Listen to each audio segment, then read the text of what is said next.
a child, if they're abused in their home environment, for example, the fight flight things don't work for them. Flight are hyper aroused, hyper arousal, and our body automatically makes the decision: can we fight? Can we flee? If our body tells us to capture either of those, then we go into the freeze.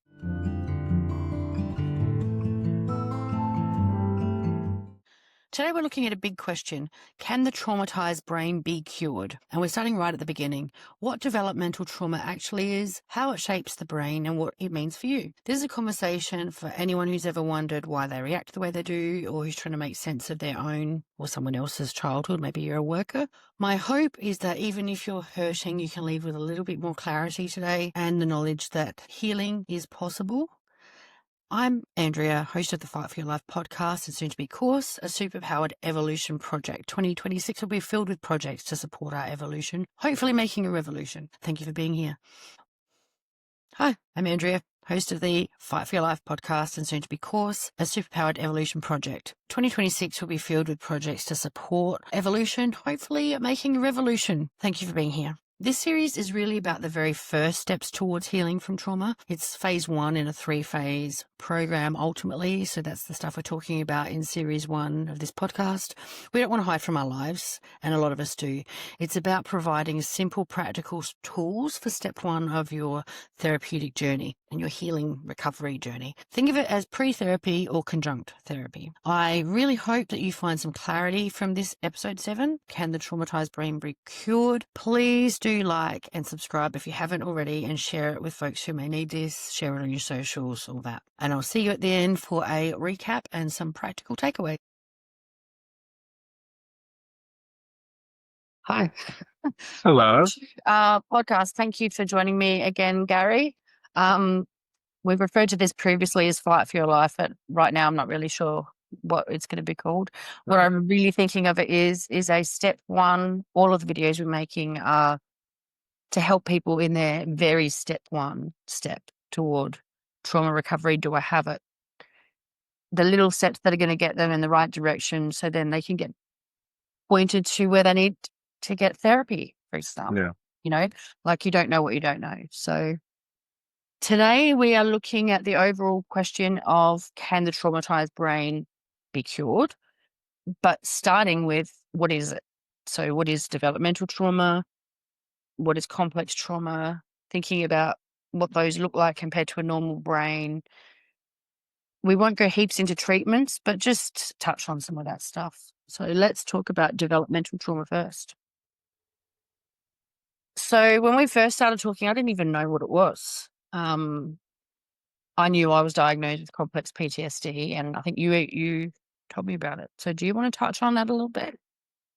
So do you want me to start with complex PTSD or developmental? Developmental trauma, and I'll touch on. I'm separating them because someone who has got developmental trauma will get diagnosed as complex PTSD, and so there are going to be a lot of overlaps. Yes. But I've separated them a little bit because you can get complex PTSD as an adult. Yes. So we could say developmental trauma is a subset of complex trauma. But again, we'll come back to the complex trauma that is not developmental trauma, as you just said. So developmental trauma, so trauma affects the brain development. So neuroscience has made great strides in the last 10, 15 years in terms of, much of the well-being movement. I'm not talking about the physical wellness movement, but the well-being movement is based on an understanding that this, for example, gratitude, is really good for developing neural pathways that might have been undeveloped previously. And those neural pathways go to the well-feeling part of our brain, right? So it opens up new possibilities for us. So the earlier we go back in life, the stronger is the development of the brain.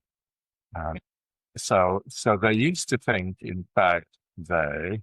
A generation or two ago, in my day, people were given schooling until, maybe the age of 18. And they felt like, you could improve your skills and so on. But really that was the bulk of your brain development. So get it in early and then go through it. So it is those early years that we have three different sections of our brain. I guess we'll come to those later. But developmental trauma is when a child is in an environment, they're not necessarily implicated in the home here, but we'll say more about that. But when a child is in an environment where safety and survival become their major concern. Mm. And so children need predictability, they need routine, they need, they don't need happiness and sugar, all of the time, but predictability is the important thing for children. And that's the thing that I think a lot of people don't realize about trauma, full stop. And obviously, we're talking about developmental trauma. Would you say, just going back a step, a lot of people would say that birth to 7 years is pretty freaking important, or is that a bit of a myth? No, that is That's certainly very important. Yeah. Very important. That's Sigmund Freud was your man for that, and of course he's kind of out of favor, not for very good reasons, to be honest. He was. We look at 100 years of psychotherapy now, and we know that Freud didn't do it all, right? He Mm. kind of stopped at a certain point, but what he did do, out of almost nothing, was incredibly important. Well, what I was getting at is, like, you could say to someone, "Oh, have you been through childhood trauma?" And they'll be like, "No," because immediately the brain thinks physical violence, sexual violence, Yeah. that sort of stuff. Whereas you just said predictability and routine. Yeah. And that reminds me of um, not knowing what kind of mother I was going to have on any given day or minute. So she could be angry, and her and I have talked about her violence, so I don't mind naming it. But she could be the sunshine of the world, or she could be. So that's quite extreme. But the other thing that I've noticed in families I've worked with, or as a youth worker, support worker in my own friendship family circles, is that if a young person or child doesn't know reliably, they can go to their parents for support and be supported. Just that simple. Like, I don't feel safe with this boy who is your friend's kid. And that's dismissed, but or it's like mum is intermittently snappy. Sometimes she yells. Mum goes, well, that's just normal. People yell. But the kid on the inside is walking on eggshells because they're going, is mum going to yell at me today, or is she going to be okay? And we're not talking about physical violence. We're not talking about sexual violence. We're talking about, is mum going to yell at me today? Or am I going to be supported today? Can I rely on that? And that, I think, over time causes a lot of damage. Yeah. So you have that look on your face right now that invites me to say you can actually see it in children. If our own children, we probably, denial is a great, it's more than just a river in Egypt, it's a great thing, right? We can overlook it in our own children, but children's natural way of being is spontaneous. And when they lose their spontaneity, then we need to start to worry about them and turn things around a little bit. So if a child of a friend of yours comes into your house, for example, or if your own children come in, and when they come in the door, they stand there for a moment and then maybe look around and get a feeling for how things are. That's the lack of spontaneity that we're talking about. And as you described, it is their safety that they're worried about. They're thinking about, what do I have to watch out for today or right now? And so just to get back to the neural development. Feel free to do the brain hand thing. Yeah, the brain hand thing. But first I'll say what happens then is that kind of hypervigilance that grows from that kind of awareness looking around. That's their development is going into their nervous system. Mm. And so they are so this is the brain, right? So here we are with the hand brain, this being the brain stem, this being the middle brain, I'll talk about it in a moment, and this being the frontal cortex. And so this part of our brain is the mammalian, the ancient part that we shared with all of the animals at one point in our evolution, and animals still have a very strong awareness of safety, and that's what our primal brain does.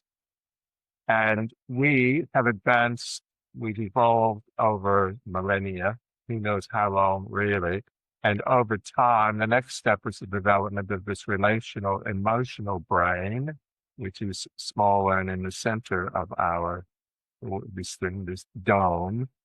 And our brain is still evolving, but we have now both this frontal cortex and even a prefrontal cortex now.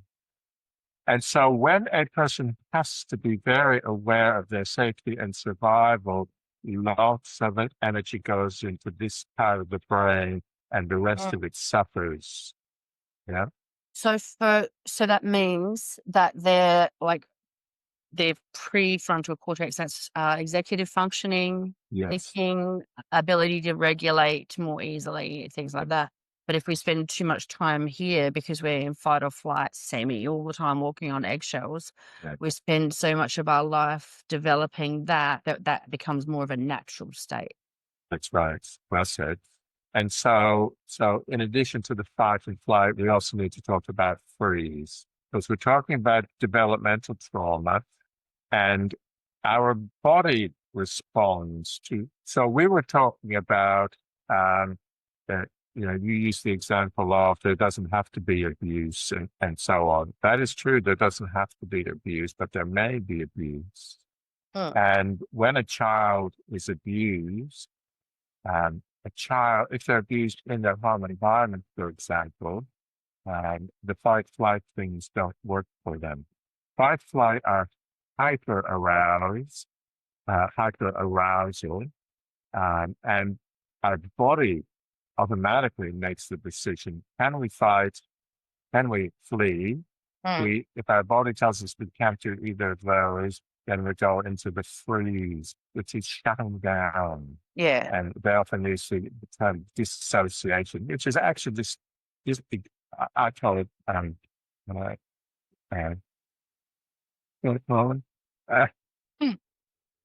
To me, it's like being in a bubble. excarnating, right? We leave our body, so we don't have to feel the impact of what might be. Yeah. It's like the only way, because you don't get to go because you're stuck. Yeah. You're a kid. And so we might be dreaming, we might be spaced out. And so the symptoms, you asked earlier in the introduction about the symptoms, how do we know in children? So the flight responses, those children are very active. That's the difference between those two. The hyper aroused and the hypo-aroused is very inactive. So the hyper aroused is the fight. They're the really aggressive ones, obviously. Would you say that, and I'll share from my own experience too in a second, but when someone's at home getting abused and they have no choice, really, especially when they're small, to do anything but freeze, do you think that kid's going to be a rat bag at school? Yes, that child will be a rat bag at school. It might not be safe enough to be a rat bag at home, and yet their system is mobilized. Yeah. And so the flight is the get me the hell out of here, And so both of those symptoms. So trauma-informed schooling is a big thing now. I mean, the schools recognizes that when children are fidgeting or throwing things or having a Oh, tantrum, it's not because they're troublemakers. It's yeah. because they may have come from a particularly hard environment. And we're going to add one that gets missed a bit because this is how I handled it. Fawn gets missed Yeah. off. And at home, that looks like me making sure I always clean the bathroom and toilet, trying to be a good Right. girl. I always try to help with certain things. But at school, I was an A grade student, so I was getting hurt physically and all kinds of things at home. But I didn't lash out at school. I was a good girl, to the point that I did get picked on by other kids. I was too good a girl. But my main concern was having my teacher on side, and volunteering at the library and making sure that I looked normal. But it was also, I think, a kind of fawning because I needed to be safe somewhere. Yeah. And so that's something that, for people to watch out for. So we've talked about what we as adults can pay attention to when we're looking at children. And we had this, I've got a kind of got a timer going, idea that we want to keep it snappy because we partly want this to be heard by young people. And I personally want to encourage young people that if you identify that this is you, that you can grow up and get out, get a job, get out, get purpose and heal. I just really want to make that clear. But I really, I don't know if there's anything else, like I'll make some more content about what it looks like at home. But is there anything else that we could say to young people? Like we've talked about what's happening to the brain. Um, the thing of, yeah. Well, another thing that we haven't mentioned is that emotional neglect is a form of abuse as well. Mm, So when you talked about yourself in that way, the difference between you at home and you at school, well, at school, at home, there was no emotional connection in our family. For reasons that I understand. My father was in World War II. His father was in World War One. My mother was from a very difficult family background as well. And so there was none. There were three of us, and none of us fit emotional needs met at all. And in school, I was the class clown. So I got noticed at school. I was a good boy. Everybody liked me. They wanted kids to hang around with me. mm. Yeah, so I got my need for attention met outside of school, but in a good way, like you. Yeah, yeah, same. And I credit my teachers. I had a couple of teachers who really went out of their way to support me and see me. And I really credit them for giving me a vision of what a good person could be like. Because peppered through teaching and schools is a bunch of people who aren't so kind as well, you know. Um, Well, and probably both of us remember the kind of things that were said to us because they were so few and encouraged. yeah, don't make me And cry. here, decades later, they still see. Yeah, yeah. I remember you gave an exercise in one of your groups once to write down, and it actually, okay, I had a lot of internal resistance to it to begin with. A lot of like the staccatos is the way my brain remembers it, of all the good things, all the nice messages people had said as we were growing up. And I was like, internally to begin with, I was like, oh, I can't, like maybe a fear that there was none. But then when I started writing, like they came flooding. No, Yeah. not to toot my own horn, but yeah, yeah. So, So Andrew, just in terms of, I'm not sure what age, when you talk about young people who might be watching this, what age are you thinking? teenagers, yeah, like Teenagers. probably like 13 to 18 to 20. I So, would like them to have the chance to identify, oh, that's me. Okay, I need to get some help. Like, okay. So let's just cover that before we sign off. Okay. mm, So what are the main things when you were, say, 15 or 17? What were your inner internal experiences, your main ones? a drive to get out. Yeah. And That's the flight, yeah. right? Yeah. And a message that I would say to young people is don't go get with some guy older than you thinking he's going to save you because just make the same mistake. Well, not make the same mistake. The same thing will happen. Um, and a drive to succeed. Like I really, really wanted to do well at school so I could get a good job. and and get away from it. That was yeah, another way, another flight thing. yeah, yeah. Yeah. And it's okay, like, you taught me my career development qualification. When I did a lot of work with young people, I was all about getting them a job. It's get a job first, get a job, get money behind you, Yeah.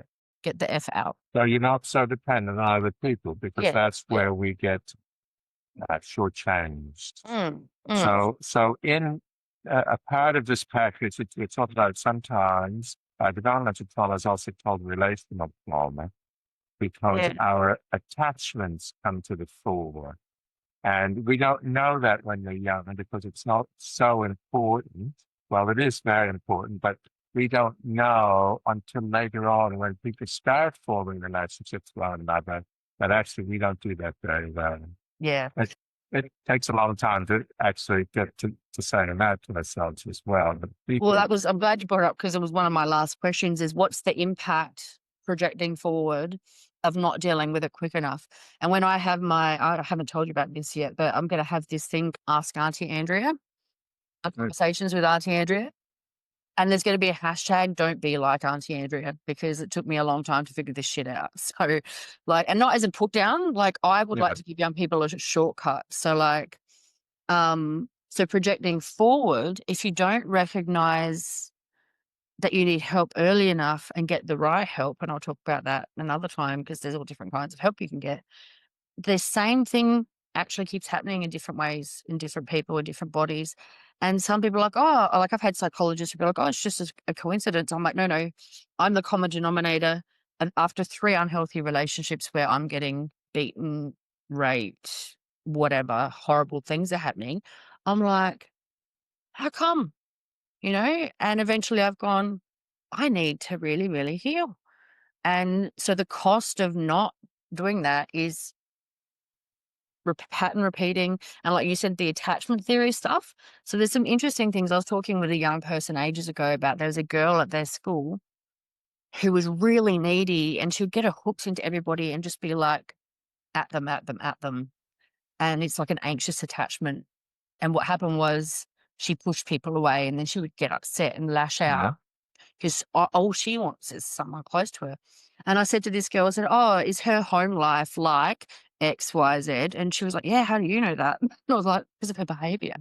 Like, she's not getting that at home, and she's trying to get it at school, and she really, really wants to be held. Yeah. And by the way, little chicken, it's not your job to hold her. Like, help her get help, but stay safe, because sometimes people like that can be a bit dangerous. Really chicken all in the least. But so since you talked about the anxious attachment type, the other major type is the avoidant type. And lots of people will relate to that as you go. And those The what type? avoidant, they're the Oh, yeah. ones who don't want people too close. Yeah. So for those of you listening who might have breathed a sigh of relief when Andrea talked about the clingy, anxious type, you might identify as the distant type that don't want people too close, and that has its ramifications. You're probably more independent and stronger in some ways, but your relationships will also go under the microscope at some point in your life. Yeah, my ex, I've had 2 husbands. My ex-husband, my second one, my dog does this thing where when you pat him, he puts his arm out, and he actually does it so that he can balance. He can pat where he wants. But we had this big joke that was like me. It was like, stay there, but pat me. But stay over there, but pat me. You know, like, quite, I want to be with you, but not that close. Just want to know you're around. Yeah. Look after yourself.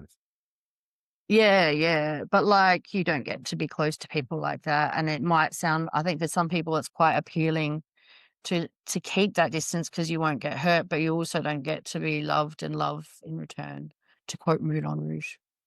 And so we cannot underestimate the importance of relationships. We are not in this thing called life alone. And for those of you who kind of feel about that, you'll one day. So neuroscience tells us that as well. Just how fundamental relationships are to our well-being. Yeah, and healing. And I was looking Absolutely. up some pictures before, which I'll share when we do put all this out into the world, of there was actually a scan of a Romanian orphanage abandoned baby brain compared to like a normal baby brain, and how different they were because they haven't been supported. And I was Yeah. listening to a podcast earlier that was saying the same thing, that people actually, like, you might get therapy and go, okay, I've got my therapist, that's all I need. Well, no, you actually need friends around you as well to help you feel safe and build trust. Um, They do know statistics will say that um, two, so this is later in life, but two people can have the same potentially traumatic experience. I'm talking about on-art trauma now. And 75% of people will be traumatized by that. And what they have in common is the kind of emotional support, probably a stable childhood, yeah. but that they've always had people they could go to and did go to for conversation and comfort and so on. And yeah, and there's also a predisposition. I've learned about it before, but I was listening to something earlier about it. And if a parent has been through significant trauma, and even if they don't perpetrate that trauma on their child can have a DNA altering, which will cause them to be more fearful. And that can be treated as well. Probably the last thing I'd say, and young people and adults alike will listen to this, is we talked about relational costs, kind of like in friendship and intimate relationship, but there's a relational cost on parenting and children.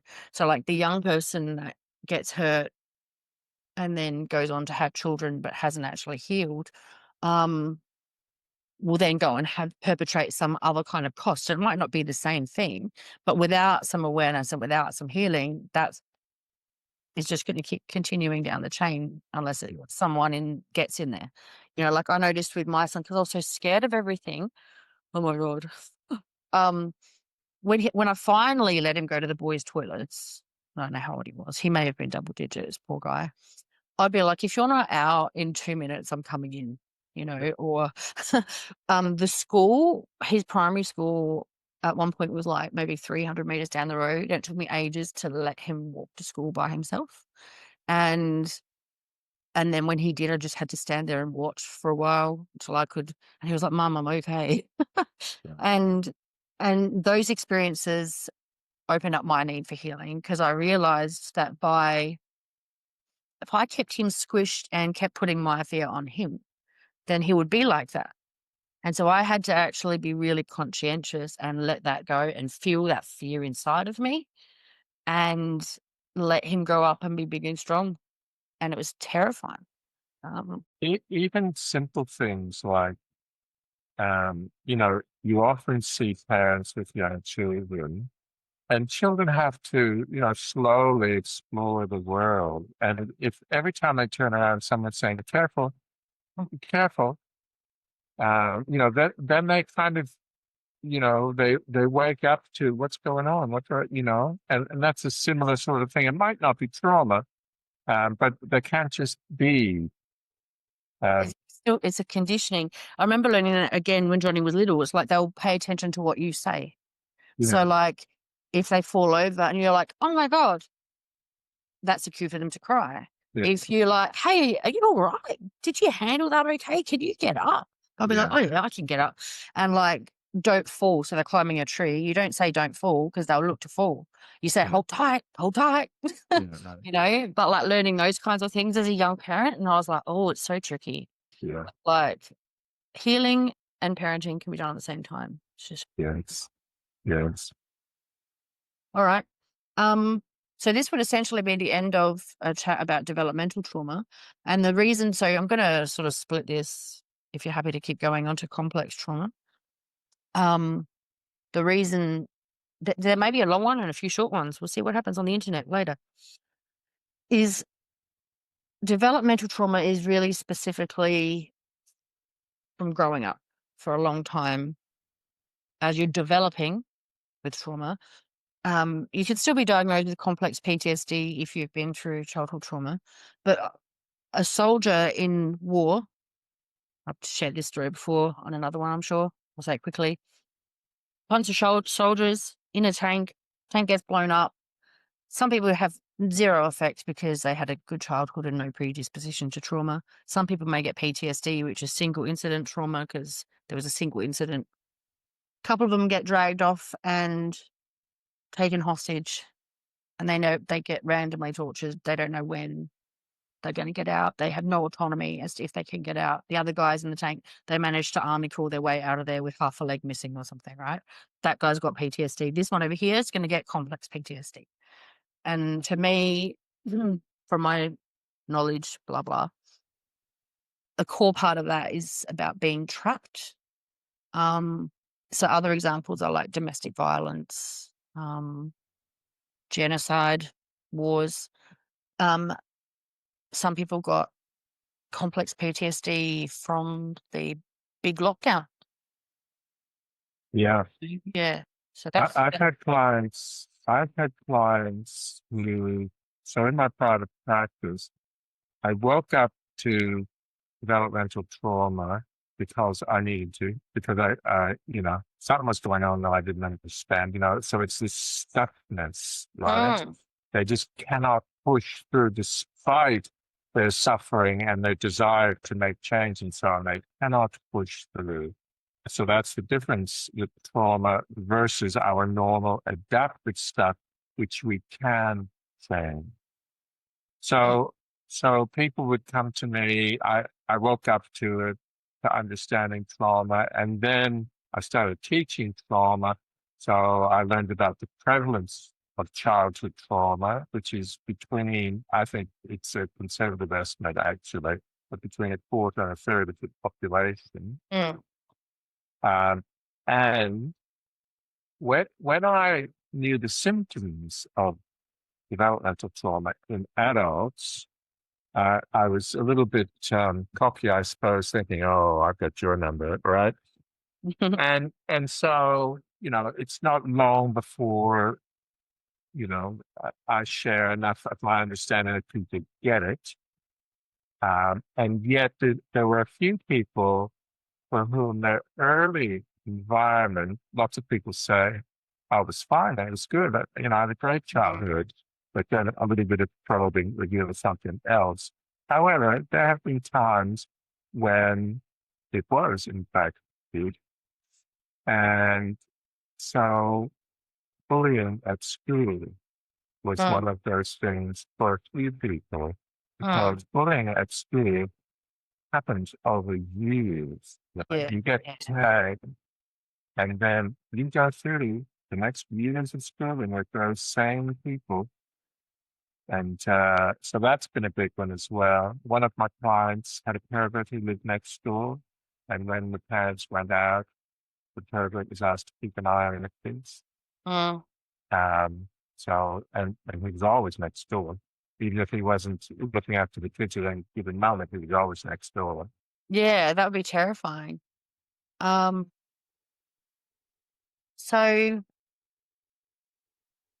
I'm just having a look at my questions. So it's still similar, complex PTSD. So let's imagine there's an adult and they haven't been through, as far as they are aware, a bunch of childhood trauma, and they develop complex PTSD as an adult due to a long period of time, like a long marriage or dysfunctional relationship. But possibly too. A long period of time of feeling unsafe or insecure. So the same things we talked about is with developmental trauma will affect people in their adult, can affect people in their adult years. Those ones who are really okay and with support networks will probably manage those situations. People with a lot of self-respect probably won't find themselves in those situations. Yeah. But yes, you can develop complex PTSD as an adult, certainly. Yeah. Now, complex PTSD is a little more complex because it's not in the DSM yet, the Diagnostic and Statistical Manual of Mental Health Illness and Mental Illness. Although the DSM is the American version. There's an international version which comes out of the UK with complex trauma in last year. And Yeah. so the next edition of the DSM will have undoubtedly have complex trauma in it.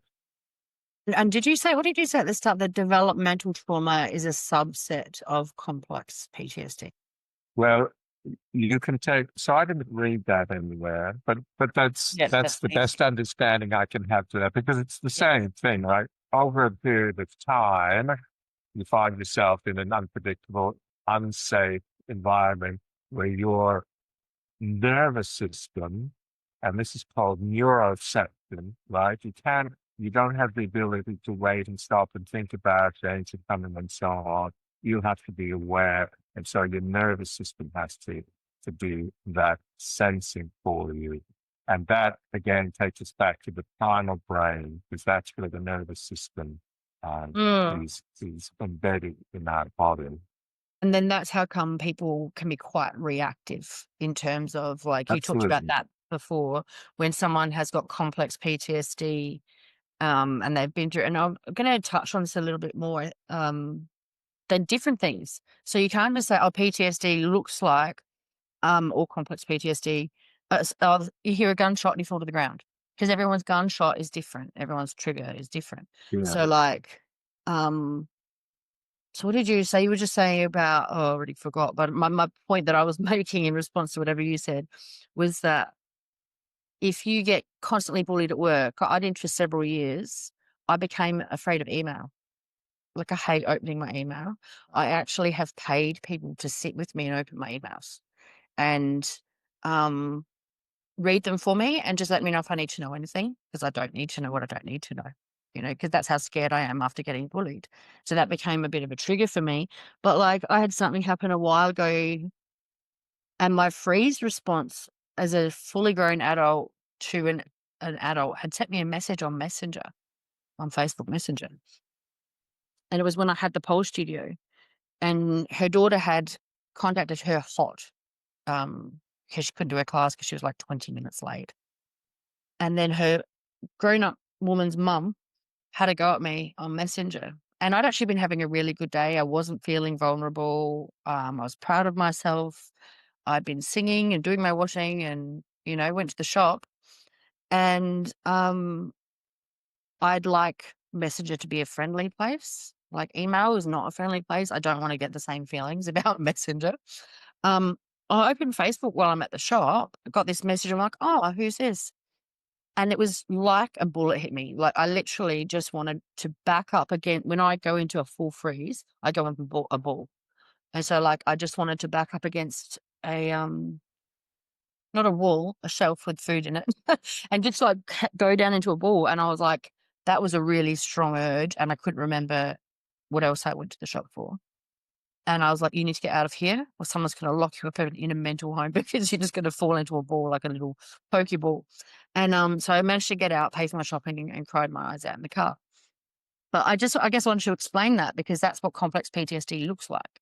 So like, you have something happen over and over again, and then when something that looks like that happens again, your brain just takes over.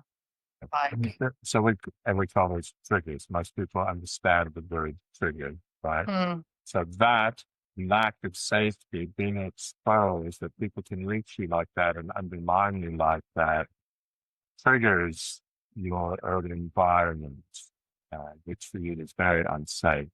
It's an irrational trigger. You can see that it's an irrational trigger. Yeah. Like, so many, it's like you said something before, like, not everyone will react the same way. Like 75% of people would brush that off.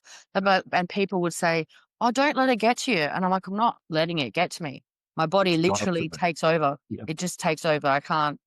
And that's how come I was frustrated when I got cognitive behavioral therapy. Like, I just trusted my therapist for years, but all I did was beat myself up, because I'd be like, okay, I'm not going to do this thing anymore, where I used to scream at people, just get really upset and react really strongly. And I could say to myself, oh, I'm not going to freeze or fall into a ball anymore. And cognitive behavioral therapy about that, what I'm going to do instead is check the evidence, and does that feel true or not? And can I recorrect my thinking? and not fall into a ball. No, none of that's an option. Like, it doesn't help at all.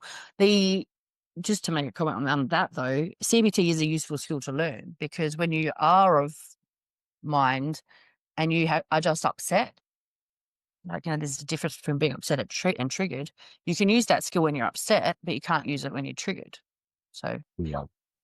anyways, CBT,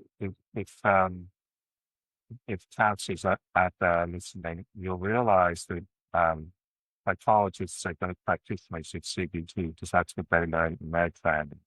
Counselors learn CBT and a lot of other things as well. And so CBT leaves a lot of people cold because it doesn't impact. And maybe what you just said is the obvious mystery resolved that a lot more people than we've been aware of in the past had trauma. And what CBT asks you to do, fundamentally, it'll support you and set you up. So it's not a relational therapeutic approach. You have to go about it on your own, right? yeah. And also it's asking you to, like, back to the brain thing. I don't remember all the. It's asking you to use the cognitive. Yeah, but when you're triggered, that's. Yeah. I saw a diagram because I was looking it up the other day. Flip your lid. That's saying, like, flip your lid, so you can't access that bit anymore. So you can't actually use. Good news is there are ways to heal triggers, and I've had some of them and then accessed the therapy. I won't tell that story today though. The thing that I find interesting is I'd done before we had this chat, I was looking around for images and things that would educate people, but there doesn't actually seem to be a lot of obvious things I can find on the difference between developmental trauma brain scans to complex PTSD as an adult, because you got to think, like, they would be different, because when the child's brain is developing and all these things are happening as it's developing, those things can last forever. And then, but the person who has complex PTSD purely as an adult, those changes can't be exactly the same. Do you know what I mean? Like, you're still going to get the enlarged amygdala, or you can't undo them. Well, the amygdala, so those parts they can shrink, right? The hypothalamus, the amygdala, they can shrink in the light of trauma. What was that last word you said? They can shrink. In the light of trauma, in the face of trauma, those things, they do deteriorate.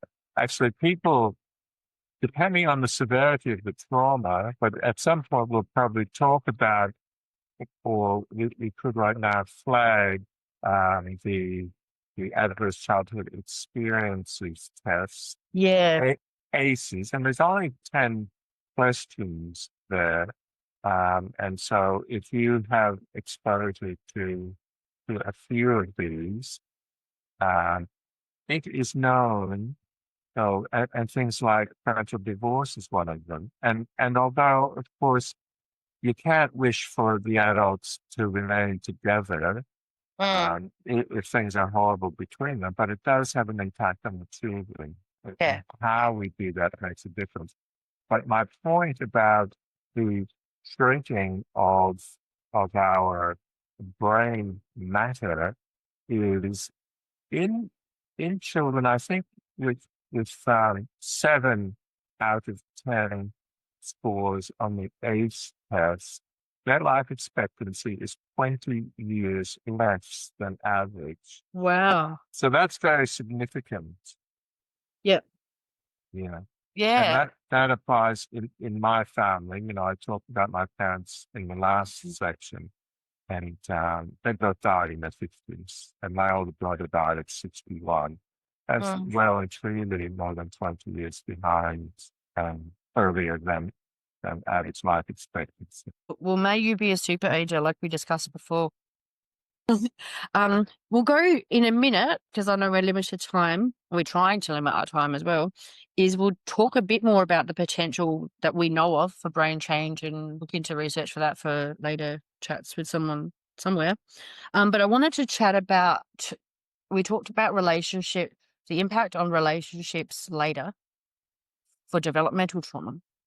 But if we look at complex PTSD as in an adult got it for the first time as an adult, and it's still similar stuff in that, like, but I wanted to give two really different examples. Someone who goes through domestic violence, I think we talked about it a bit before, like obviously, well, it's not obvious at all. Some people are going to avoid relationships as a cost of it.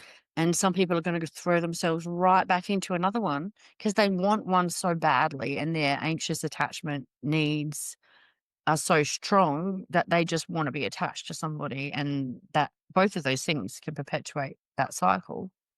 But then, and we'll unpack, like, see what you have to say about that in a minute. The other kind, like, there's more kinds, but like, if you think about a soldier who's gone to war and they get complex PTSD as a result of their war experience, that impact on their relationships is going to be really different. So, like, I've read things about men who have had to do things in war that were pretty terrible, but then they come back and feel like they don't deserve their families or they don't deserve their children. And so they become distant. They might become alcoholics or overtrainers or whatever to try to get it out of their body because they're used to using their body. Um, yeah, so I guess, I don't know, have you got anything to say about that? Because I was just trying to think about the difference, the impact of complex PTSD on relationships. I hadn't thought about servicing and women um, in terms of their. Um, so I think we can say people with complex PTSD, whether it's developmental or complex PTSD, the place they want to avoid is the quiet inner yelling because it's too painful, too chaotic. And so they do things to avoid that. And those things are usually unhealthy things like drinking too much or risky behavior or but staying loudly active. So many of my clients have been, lots of people with complex trauma are very high functioning because it's another one of those things, Yeah. right? Um, uh, if I can't be wanted, I'll be needed. So they get out there changing the world or at least working hard. It also relieves them of that quiet inner space. Mm, And they go all day and they can never go enough. They can never be good enough. And then at the end of the day, they'll have, I work with a lot of men, they'll have 6 or 8 years in the mm, evening proceeding to sleep, right? So when they mm, can't lose themselves in work anymore, they'll lose themselves in consciousness. yeah. And so I'm sure that relationships, what's asked of them in relationships is just too painful. That ability to be really present Mm, is too painful in relationship. And of course, well, you do know, I think people of my generation, well, I was a baby boomer, our parents' relationships, that was 2 whole generations in a row that mm. were in world wars. We looked at our parents' generation and not many people's parents had warm, loving relationships. Yeah. Yeah. And I always used to say to my son, even when he was younger, like the way I see it is my job as a parent is to heal as much as I can and become my best self so he can become his best self. And the process of evolution, therefore, would be that he should end up better than me, you know? Yeah. And like that's how I saw my duty as a parent and how I see healing, like the more of us that heal. Yeah. And the thing is that we do have kind of one last topic if you have time, but before we get to that, I just want to encourage people and maybe ask your advice because this stuff can be quite heavy and people can come away going, oh, I'm a bit fucked up. And that's not a nice feeling. I felt it plenty of times in my life and felt I'm like broken to the point of not being able to be repaired, you know. Yeah. And we've got a little meditation over on Spotify, but like my advice would be to start to find little ways to slow yourself down. so that you can be present. Like, there's someone I learned a little bit from called Richard Rudd. He's the author of Gene Keys, and he talks about finding micro pauses. You know, like where can we just have a breath and notice something good? You know, like start somewhere small by noticing something good. I don't know. What would you say to, like, to someone who might be listening to this and going, "Oh my God, I need help"? Well, so that opens another topic. So in the short term, breathing really helps, right? Yeah. So I know people kind of think, in the face of all of this chaos inside of me, breathing, really? However, what the breathing does is bring your heart back into the rhythm. Yeah. So all of that anxiety, which is the general experience of trauma, is anxiety at some level. Um, the heart, regulating the heart, can regulate that anxiety to some extent. And our mutual mates, Andrew Huberman, we both like him. He's got lots of really good videos. I learned the latest breathing technique, which is based in neuroscience and him, which is this double inhale and a long exhale. So it's, Yep. It's also called sip, sip, sigh is another little prompt. is it? That's a good word for it. So I have recommended that to a lot of people. Yeah, And yeah. everybody says that works. Yeah, and he said 5 minutes calms you right down, and Yeah. I'm like, "Oh, we'll stick that on my list." One of the things I've been wanting to do on my Instagram, and I've got a little fitness business that I have, is, and in my fitness business, we do a different breath learning each week. So when we're doing the stretching, I'll teach a different technique and explain why it works and encourage them to go about their week trying it. And so I'm Right. definitely gonna, and it sounds, that's what I'm trying to, it sounds, like you said, it sounds silly, sounds weird, but Sounds like, like not very much for yeah, something but that's it's so so big. powerful. Yeah. And, you know, I've heard breath workers just so passionate about the breath saves our life. So the other thing I want to say before we close, in terms of hope, Mm. is there is parenting this thing called post-traumatic growth. Yes. And I'm fortunate now that I'm lecturing in postgrad work in trauma, and so lots of mature age students. It's actually a postgrad degree in counseling psychology, but trauma is one of the units that I teach. And by the time people get there, they want to be counselors because they know how much you can help with counseling. For the most part, they've had great experiences with counseling. And many of them, a high percentage of them have trauma. So if we can say a third of the population, a third of the adult population in Australia is affected by complex PTSD, generally in the form of mental trauma, the number of people who walk into my practice would be considerably high. The ratio would be considerably higher than that, because they are people in midlife who are still wrestling with things, right? Yeah. And the number of people who go into the healing professions, that's usually out of insight and a commitment to do good for other Yeah. people. And so my point is, it's a great place to work with trauma, because so many of those people are in the post-traumatic growth stage of trauma. Mm. And it's kind of not a time thing to say to people who are in the throes of uh, the chaos of trauma triggering.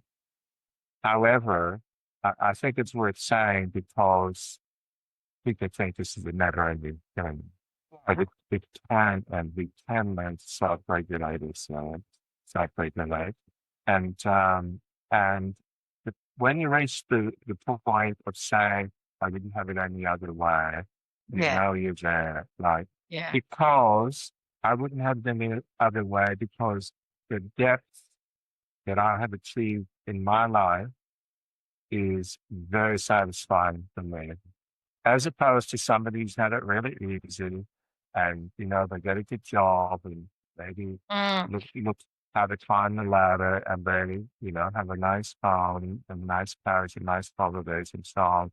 But they don't know the depths that life can take us to Yeah. in I, terms of richness. and that richness is like with healing is actually being able to support other people. Like I had a Yes. friend, she's come a massive long way in like a month to 6 weeks. And probably 6 weeks ago, she contacted me. She was panicking. She was at the doctor. And I had the opportunity to hold her because she was my friend. I could just hold her right up close with my body. And I helped her regulate with my own breath and felt her body calm down in my arms, Mm. I felt like crying, tooting my own horn, no. But like it actually, I came away from that going, you actually can help people, and like just whispered in her ear, what's 3 things you can see? What's 3 things? And I help her find them. Can you Yeah. feel the bed? Can you feel your hip pressed against you know what I mean? And like to be able to go, oh wow, that came out automatically because I've done it so much. And yeah, and that's what I want to give people. The other topic I did have on the agenda, but I don't think either of us know much about it, and it can be a whole other thing, and I can't find anything on it, was about brain change and scans and what do we know about brain change. But I think like what we know is what we just said is post-traumatic growth is real. And I'm going to research for some brain scans. Yeah. Like, I'm sure Andy Huberman will show some videos which you know convey in the environment of unconditional positive regard, in the environment of yeah. empathy and understanding, all of these connections that happen. Um, Yeah, so I've so in the saved a counseling, sorry, no, no, you go. I'll just say this about the counseling profession because counseling, there's many different modalities in counseling. That's approaches to counseling for people who don't know. They all were pretty keen to lay claims that they were research based, when in fact the research was quite subjective. It was like giving you on a scale of 1 to 10, how do you feel today? We'll do some Mhm. interventions on a scale of 1 to 10. A month later, how do you feel now? And you feel better, right? But it's quite subjective. Now, neuroscience tells us that when a person spends an hour in a place of unconditional positive regard with a counselor, because that's our job as therapists, not necessarily the cognitive behavior stuff, although that is effective as well in a different way. But they can now see an hour of that and view all of these places in your brain in my time. Mm. Um, Science and research is amazing, and it's so um, incredible what's being found. I was listening to one yesterday where he was talking about because I've been working through a podcast of his on erasing trauma, and yes, they actually found that by putting your body under and he said he actually suggested don't do this, by the way, people, I'll like, do it's it still for getting them. researched. But putting yourself into a state of hyperventilation, so I won't give instructions on how to do it. He did. He's like, "Try it if you want, but don't try it really." And actually journaling about your experience, Okay. for a specific time frame had massive results in rewiring the brain because you chose to step into a stressed state that replicated a previous stress state where then you engage that part of the brain. And anyway, there's this whole thing. But my point is, there are so many helpful, affordable ways and to heal and change the brain, and we can now prove it, which is super exciting. Yeah. Okay. Everything you say could be followed up with something else, couldn't it? But we Yes, will wrap up. we will wrap up. That's exactly right. That was my intention to go. We were going to talk about this, but there is so much to it, and Andrew does a great job. So Yeah. just tag him here. Here's an Andrew Huberman quote. Yeah. Thank you, Gary. I'll press stop on recording. Thank you about it, and make sure you get help and breathe. What she says. Thank you for staying with me through this conversation. If you recognize yourself in anything that we talked about today, please know this: what happened to you is not your fault, and change is possible. Evolution in your own world is possible. You can grow and live a life beyond survival, even if it feels far away right now. There are a few simple practices that you can start exploring as some takeaways that you can do from today's episode. You could do noticing your patterns journal. Some call it a trigger journal. You can keep a little journal of when old reactions or feelings show up in daily life. And they could be memories. They could also be a physical response. Carl Jung said, until you make the unconscious conscious, it will direct your life and you will call it fate. And that's what happens when people are getting triggered and they feel powerless to do anything about it. And I know I felt powerless for a really long time. And we're starting to notice what was behind my behaviors and what was the root cause of them. And I could make a note in my phone and then go therapy them. So just bringing awareness to it can actually be quite enough to create some change. There are some other things you can do to create some space. You can ground yourself, spend a few minutes each day feeling your feet on the floor. You can do it now. Noticing your breath without changing it. There's a few other things you can do, but just stopping and pausing and being present really helps. Another thing you can add to that is to name what's around you. So feel your feet on the floor, notice your breath, notice the tree, notice the corner of the room. Is there anything different around you? Stuff like that. What happens is you're coming back into the present and you're not off in worry land or future or past, anxiety, worry. And that's what starts to help your nervous system to feel safe. And when it feels safe, it can rest. And when it can rest, it can recover. And then we can start to actually deal with things. We can't deal with things until we have made that space. I'll put a few other tips in the show notes, like moving gently. You can do wall pushes. You can do like shaking and bouncing and stuff like that. And they're all things that I'm going to be putting in my mini course. You'll see that linked sometime soon, just to give people a taste of experimenting what this stuff does. I've been working with it for about a year now, and it's changed my life a lot. And my clients who a few were doing it once a week for an hour, and one of those ladies has integrated it into her every day. So it's a really, really good and settling practice. And a lot of people also do with their children, and it helps them as well. Obviously, the other really important thing is to reach out if you need help to a friend or to a helpline. And often comment sections of things are a little bit helpful, but that's not for therapy or big stuff. Lastly, my hope is to give you tools in each episode where you can start to begin to do simple little doable steps that build a foundation for deeper healing. In my experience, I wasn't able to access a lot of the therapy that I had or go deep until I'd learned to do this nervous system settling stuff. And it's just helped me so much. So if you like what we've shared today, please like, share and subscribe, and head to the show notes for links to the resources. And thank you for doing your bit for the superpowered evolution, because if we all do our bit, that's what it will be, superpowered. And we'll all evolve. And things will change a lot if we all do our little bit. So until next time, take gentle care of yourself. Over and out.